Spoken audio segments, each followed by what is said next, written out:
আচ্ছা বলেন তো বেটা মানুষ যদি কথা না শুনে তখন মন চায় না সেদিন রান্না-বান্না সব বাদ দিয়ে চুপচাপ বইসা থাকি? জামাই বেটা সব কাজ নিজের মন মতো করলে আমার সহ্য হয়। কিন্তু একমাত্র বাজারের ব্যাপারে আমার মন মতো না হইলে আমার কিন্তু একদম সেদিন আর রান্নাই করতে মন চায় না। এই যে এই বেটারে আমি বলতেছি সকাল থেকে যে বাজারটা সকাল, সকাল করে দাও। সকাল, সকাল বাজার করে দিলে আমি হচ্ছে একটু সকাল, সকাল সব কাজ শেষ করে ফ্রি হয়ে যাবো। ও মামা তা না বেটার কি আর সহ্য হয়? আমি আজাইরা বইসা থাকবো। বেটার তো আজকে সারাদিন আমারে দিয়া কাজ করাইতে হইব। কার কাছে কইতাম দুঃখের কথা, কারো কাছে কইতে না পাইরা আপনার কাছে দুঃখের কথাটা কইতে আইছি। আজকে সকালে ঘুম থেকে উঠে তাকে আমি বললাম যে, "তুমি আমাকে সকাল, সকাল হচ্ছে কাঁচা বাজারটা করে দাও। আর শুকনা টুকিটাকি যে বাজারগুলা রাখবে সেগুলো তুমি রাতে আসতে নিয়ে আইসো।" তো তাহিরকে স্কুলে দিয়ে এসে ভাবলাম সে হচ্ছে আগে হচ্ছে কাঁচা বাজারটা নিয়ে আসবে। আমি এই ফাঁকে হচ্ছে রুটি পরোটা করে রাখতেছিলাম। কারণ রুটি পরোটা আমি যেহেতু ১ সপ্তাহের জন্য ফ্রোজেন করে রাখি তো আজকে শেষ হয়ে গেছিল। তাই ১ সপ্তাহের জন্য আবার করে রাখলাম। ওমা!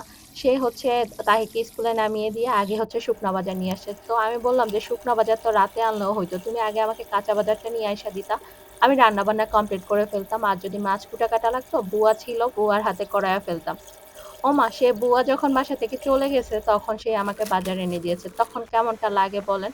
তার উপরে এদিকে আমার হচ্ছে রুটি পরোটা বানানোর অর্ধেক, অর্ধেক হয়েছে। এর মাঝখানে বাজার নিয়ে আসছে।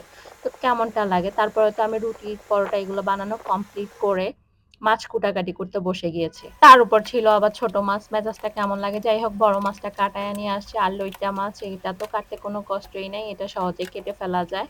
তো ছোট মাছটা কাটতে আমার অনেক সময় নষ্ট হইছে। একদম আজকে সারাটা দিন আমার চলে গেছে। আগে যেহেতু আমি হচ্ছে ভাত রান্না করে রেখেছিলাম আর রুটি পরোটার কাজও শেষ করে রেখেছি। ঘর তো মোটামুটি সব কাজ করে দিয়ে গেছে বুয়া।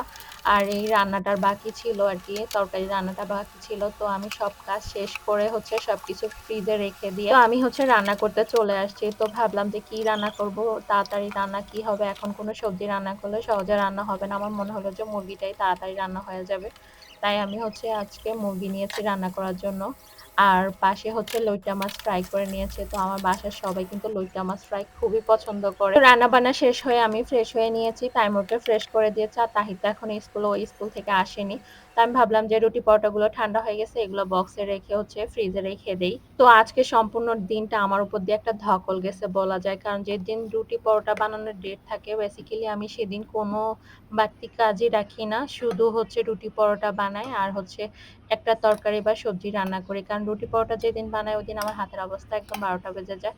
তো যাই হোক রান্না-বান্না শেষ করে আমি এখন খাবার খেতে চলে আসছি। তাইমুরকে হচ্ছে আগে খাইয়ে দিয়েছি। আসলে বিশ্বাস করেন কার কেমন লাগে জানি না। আমার হচ্ছে যেদিন হচ্ছে কাজের উপরে কাজ, কাজের উপরে কাজ হয় আমার ওইদিন মেজাজ একদম গরম হয়ে যায়। কারণ আমি মনে হয় যে সেদিন চোখে মুখে আন্ধার দেখি। সব কাজ শেষ করতে, করতে আমার অনেক বেশি ক্ষুধা লেগে গিয়েছে। আর এখন মনে হচ্ছে খাবারটাও গলা দিয়ে নামতেছে না। যাই হোক সবাই কিন্তু বাসায় লইট্টা ফ্রাইটা ট্রাই করবেন। এটা অনেক মজার।